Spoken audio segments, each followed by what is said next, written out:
Why hello, you amazing beautiful people, and welcome back to another AniNews reaction video. It's been a while since I said that. AniNews did such incredible videos on solo leveling, which by the way, if you're not subscribed to this channel, you absolutely should be. He's just a few thousand subscribers away from breaking 700k. Link to his channels in the description. Go show him all the love in the world. But anyway, he did amazing videos to solo leveling, and we recently reacted to the first episode of Lord of Mysteries. I'm gonna leave a link to that in the description. Go check out the first episode on the main channel. And pretty much everybody said, if I'm gonna properly understand it, because it is complicated, that I should check out some of the explanation cut content videos. AniNews was a name that was recommended, so that's what we're gonna react to today. Now, I am most likely going to react to every single anime that I watched, like My Dress Up Darling, Taco P, Dan Da Dan, and Lord of Mysteries. We're probably gonna do them all. It's rare that we do that, but we are probably gonna do them all. Now, I'm away for a week. When this video goes live, I'll probably be away for a week. When I come back, so there may be a week's gap between my reactions. But when I come back, I'll start hammering out them and we'll catch up and we'll start reacting to them weekly, all right? But if there's a little bit of a gap between the first episode and the second one, a bit longer than the rest, now you know why. Anyway, I'm really excited to learn more because it's a very complicated anime, and even after watching the first episode, I don't feel like I fully understand what it's even about. So let's check this one out. Please like, please subscribe, and let's jump into my first time ever reaction to AniNews' cut content from Lord of Mysteries Episode 1. Series that needed to cut content to go along with it, Lord of Mysteries would definitely be it. Absolutely. That's not because it's impossible to watch without. It's just there's so much lore that the donghua can't possibly cover all of it. Like, whether it be Beyonders and Pathways, the mysterious kingdom Klein now finds himself in, the churches and cults, or the history behind all of it, every aspect is fleshed out in rich and overwhelming detail. A lot of people have told me that the book is just like a must. And loads of people have told me the book is very good. So I might have to check it out, to be honest. Now, I know a lot of you might be confused with what you watched from episode 1, but I promise that sense of bewilderment is all part of it. Okay. Just like how Klein is unsure of where he is, how he got... That was actually something I was hoping for. I was hoping that the whole point in episode 1 is you are confused, is you're not supposed to know. You're supposed to have questions. I was kind of hoping that was going to be it. It's always kind of hard to tell with the anime community, because everyone in the anime community kind of fills in the gaps or tells you. And then when I'm watching the reaction, I'm like, shit, so I'm just missing a million things. So hearing that I'm actually supposed to be a bit confused is really reassuring. And what's going on around him, we too are thrust into this world with no information whatsoever. That. That's made me feel a lot happier about the pacing is undoubtedly fast, but I think this video can really help to alleviate that. So, if you're looking to better understand Lord of Mysteries and see how episode 1 compares to the novel, stick around as this will cover all of that. Alright, episode 1, The Fool, covering chapters 1 to 14 from the web novel, Fly, you fool. Where the anime starts with a very brief description of Beyonders and Pathways. The novel begins immediately with Klein's transmigration, a concept most of you might be more familiar with as getting isekai'd. His awakening was met with quite a bit of confusion since paralysis, pain, and headaches overwhelmed his entire body. He hadn't yet realized he wasn't Chou Ming Shui anymore, so... This was something that I saw people say in the comments a lot, was the fact that just look at this as an isekai, and this is imagine him as just your standard geek who's been isekai'd, and he knows the isekai rules, and he's just all cocky and confident. And obviously it's the same sort of formula you see in other anime, but because the other anime is a bit more simple and the world's a bit more easy to understand, it doesn't seem as complex, and that's what makes this feel very different. But it's the same. The main source sort of his panic was thinking he might not be able to show up to work tomorrow. It was once his body finally allowed himself to move again that Klein would take in his surroundings, then himself.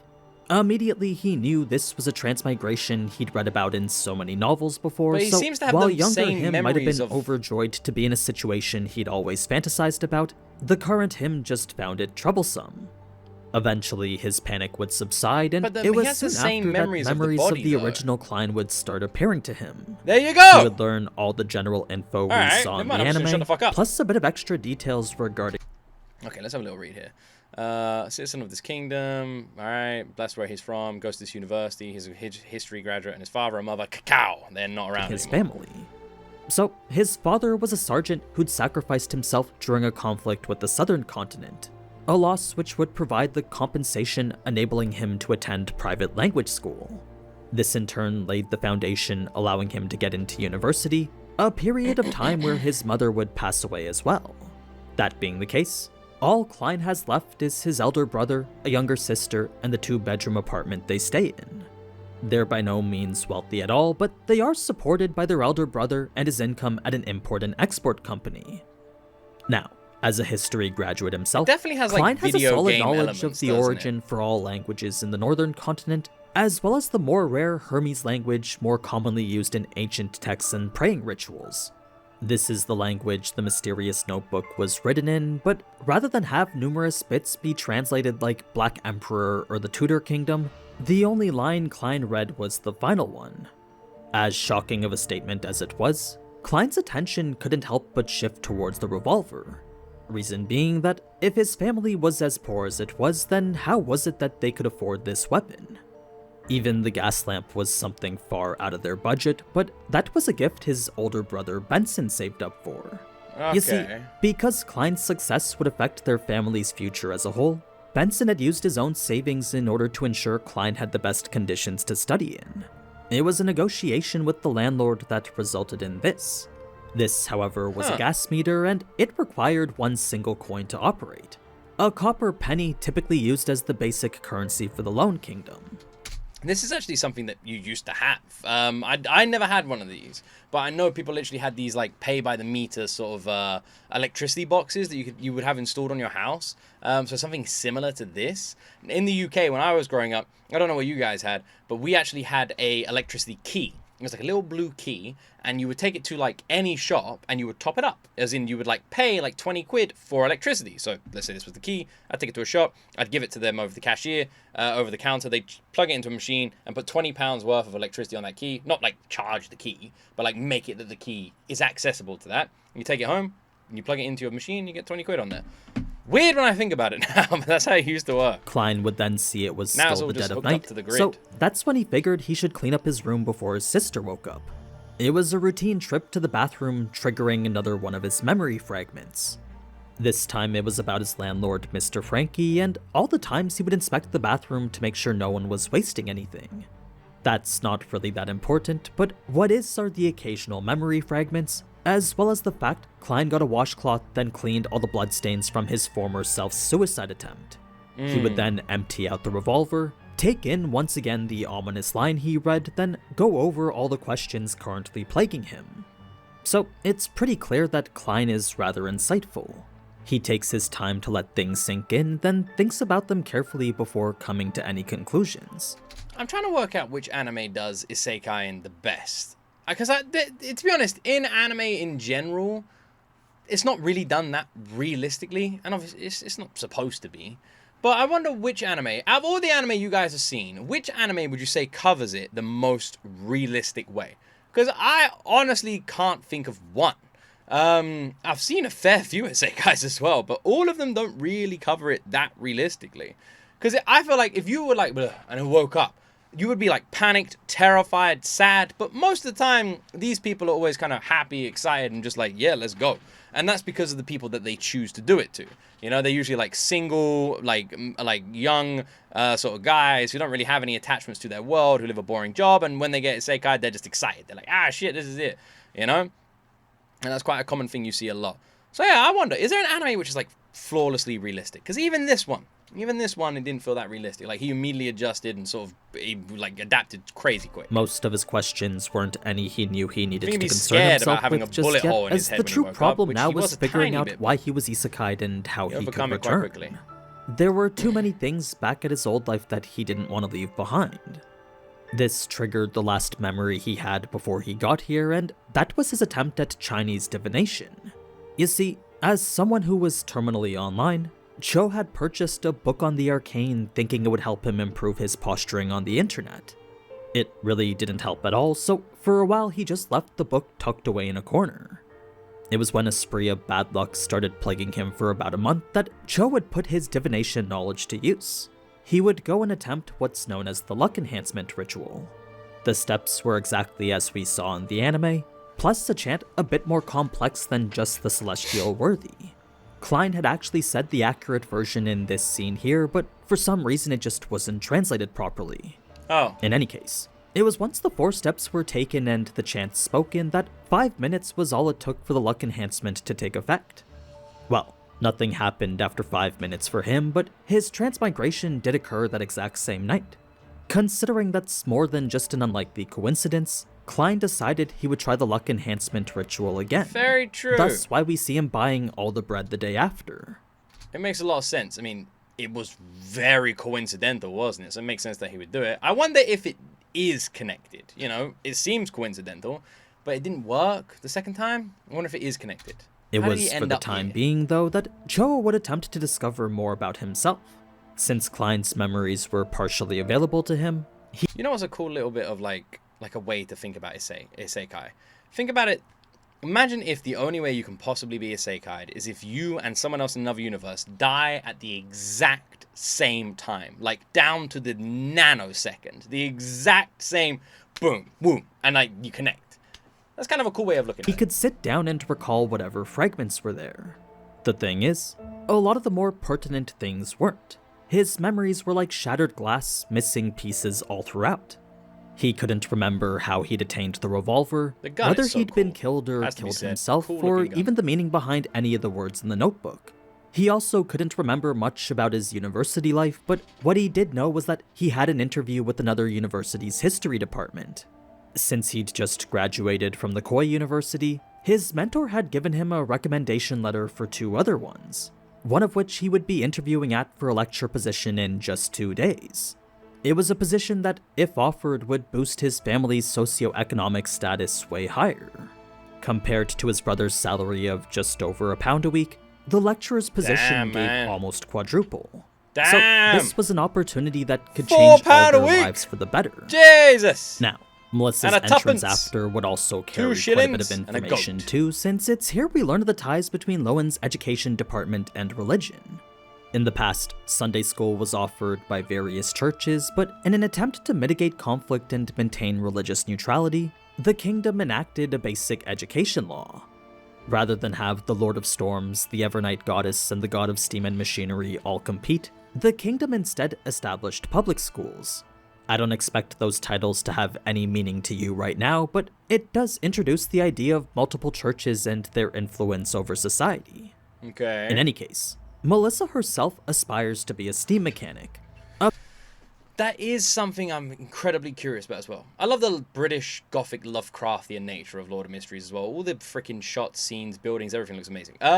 Yeah, the idea of like these churches, these different beings, the religion, like the governing bodies, who's in charge and what they're doing, because we've already seen that they kind of have an understanding of this like element of supernatural, you know? So how does that like integrate into the society? Passion also supported by her older brother Benson. What do they know? With the tuition that was more on the costly side, Benson would have to work overtime and take jobs that were a bit more dangerous.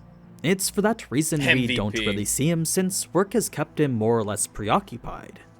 For those wondering why Klein doesn't help out too, well, as a commoner very far behind in the university curriculum, it takes all his time just to keep up with it. Like where all the other students learned the origin language young, Klein's first contact with it was here. That being the case, studying was pretty much all Klein did. Now, what Klein picked up here was the most valuable item his father left behind, but due to its secondhand nature, it would often malfunction. Melissa, being the aspiring mechanic she was, often needed to fix it herself. It's a feat we see her do once again here. She would then leave to attend her classes, a walk which normally took about 50 minutes. It's so there was wait, 5-0? Her classes, a walk which normally took about 50 minutes. There was the option to me, that sounds nuts. But I guess back then, if you didn't have like a car or horse and carriage, whatever the fuck they use, it's not that uncommon, really, you think about it. Damn. Always take a horse carriage, but due to its costs, she decided against it. There you go. A quick bit of lore included shortly after this is that days and years function pretty much the same here. The reason days are split the way they are here, though, is directly due to the influence of religion.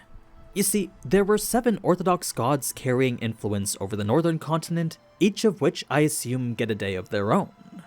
Next came an explanation to the Lowen Kingdom's currency system, but due to its confusing nature and grossly uneven denominations, I'll give it some time to see if knowing about it is actually worth it. For now, all you gotta know is that Klein and his family are broke. Klein also has an unnatural passion towards money, so the man spent a whole minute admiring it before finally setting out to spend it. Now, at first he was hesitant to bring the revolver too, but considering it was the only defensive weapon he had, Klein figured he could at least use it to intimidate someone. Why would he need to do that? Well, his neighborhood was by no means classy.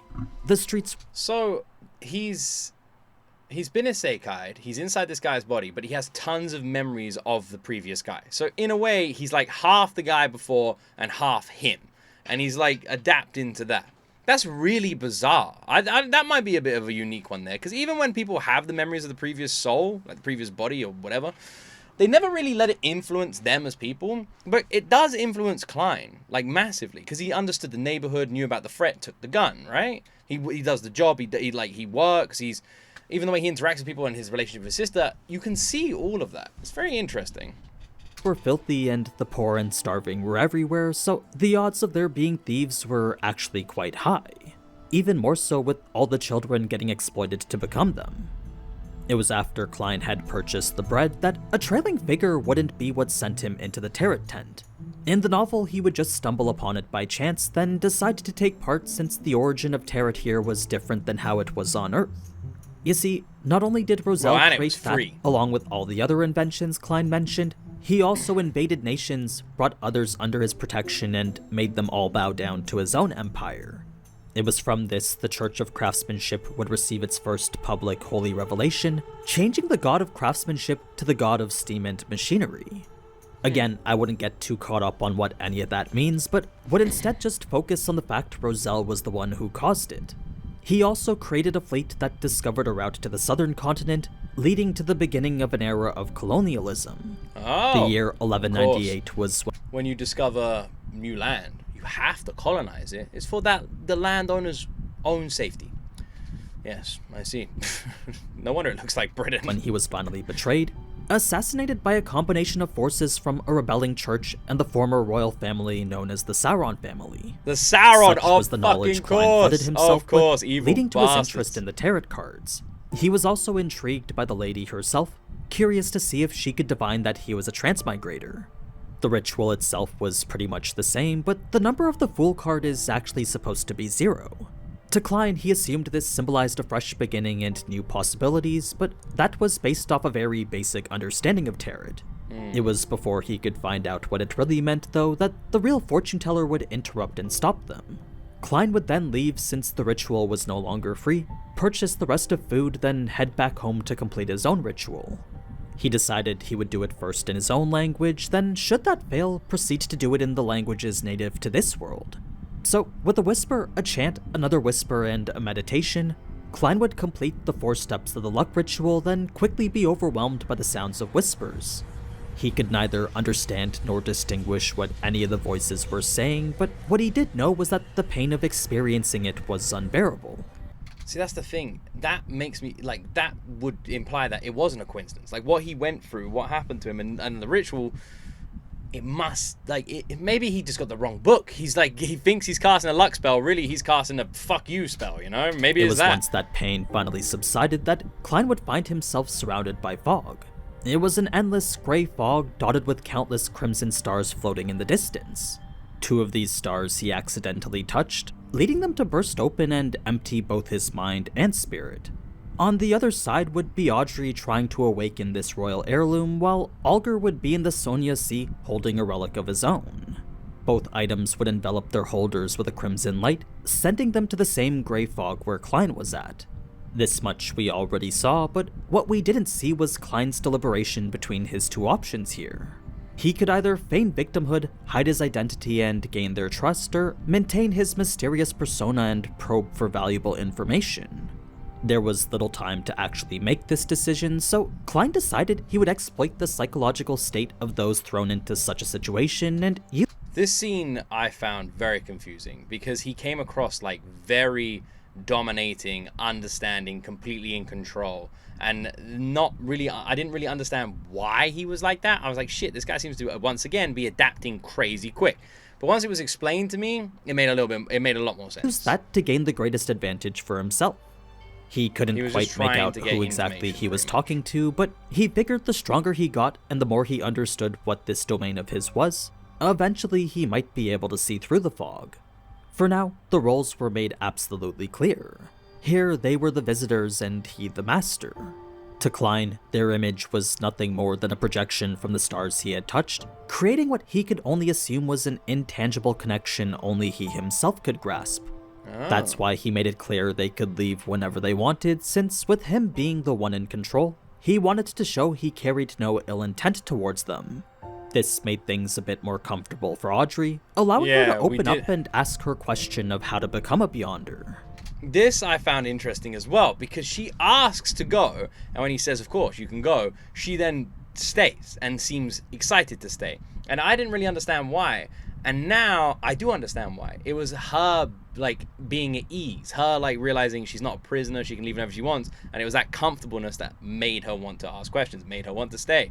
That is actually really good. That's really well written. Wasn't someone the average person would probably ever meet, but they did exist, whether in courts, tribunals, execution agencies, or other organizations. They were still fighting like how Alger said, it's just there's a lot less of them compared to the number that existed during the early years of the Iron Age. A lengthy period of time dictating the current and ongoing era of the Fifth Epoch. So, if Audrey wanted to become a Beyonder in this day and age, then all she needed to do was join a church. That was the first step towards doing so.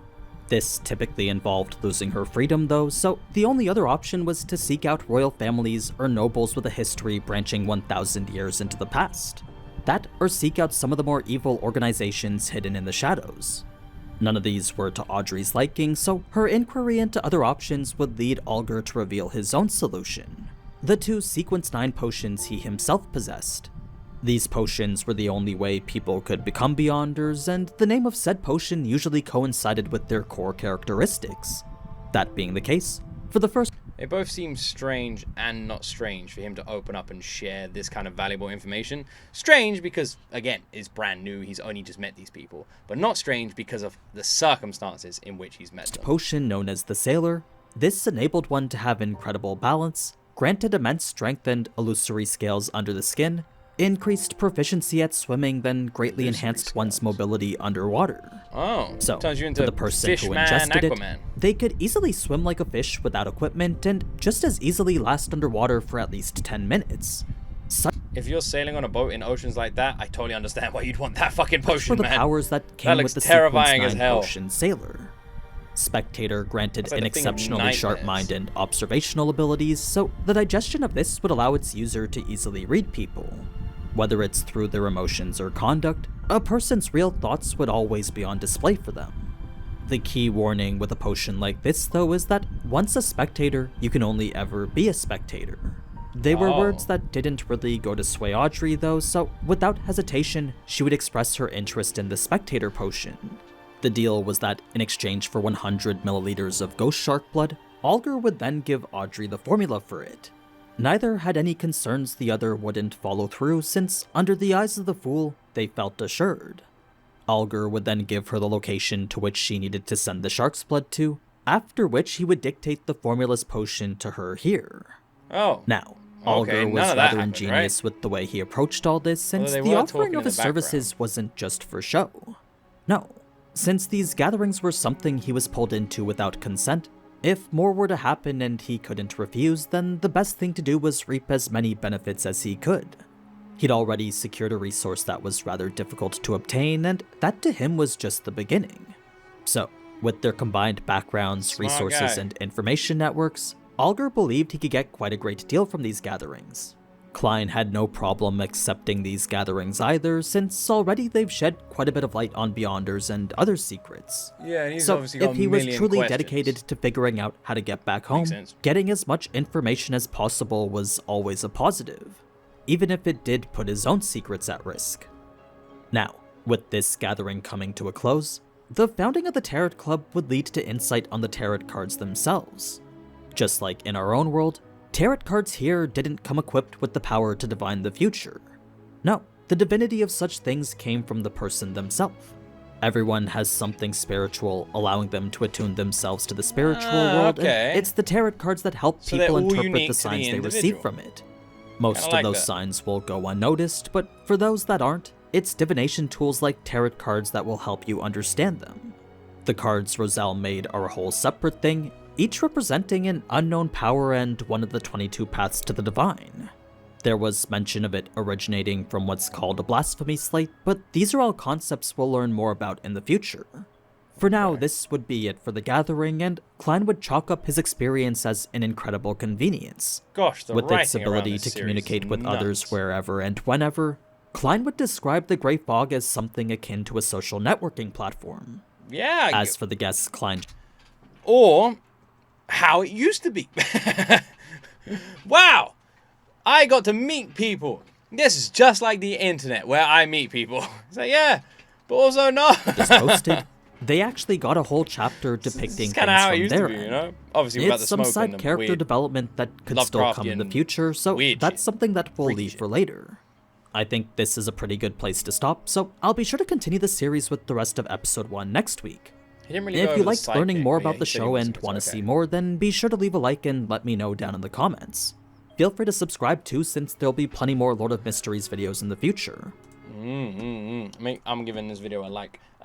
Make sure you go check out AniNews' video, alright? I'm gonna leave a link to it in the description. Go check out his video, go show him some love. Like I said, bro is super close to 700,000 subscribers, so if you're not subscribed, go subscribe to him, okay? He deserves it. He's an awesome channel.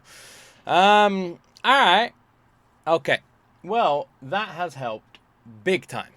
And I'm not just saying that. That has helped big time. For starters, the main area it has helped in is understanding Klein. Klein, up until this point, has acted so bizarrely that I've been kind of lost. Like I said, and to be honest, this is something that is a trope in Isekai in general that always kind of throws me off, and I mention it quite a bit.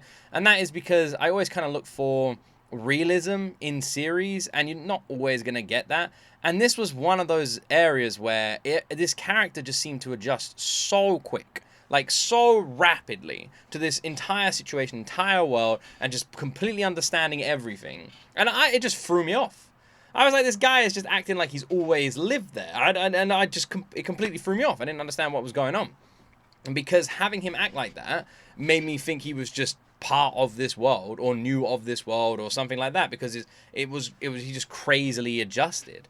So understanding why he acted that way makes me feel so much more confident when watching this series, because now I understand Klein as a character. I understand why he acts that way. I understand that he doesn't know the world. I understand that he's using this as ways to learn the world, but he knows enough from his previous memories that he's able to act in a normalish kind of way in this world. And that is the main thing from this video that has helped me, because that really threw me off. His entire attitude to this just literally made me think he knew of this world, he'd heard of this world, he's always been part of it. That, like, is what I immediately presumed. And now, understanding it's more of an Isekai sort of style, and Klein is part of this world, through that regard, has some of the memories, etc., and is using what he can to learn more, that makes a lot more sense. I have to say, Lord of Mysteries is one of the best animated series I've ever seen. It's gorgeously well presented. The story is incredibly fast-paced, but very, very interesting. And it already stands out completely uniquely from other series I've watched. So I am incredibly curious to see how this story progresses, and I'm very excited to see the next episodes. Anyway, hope you guys enjoyed this reaction. If you want me to continue these series, like and subscribe, alright? Go check out AniNews and have an awesome freaking day. Don't forget to check out my reaction to the first episode on the main channel. And as always, my friends, you will see me in the next video.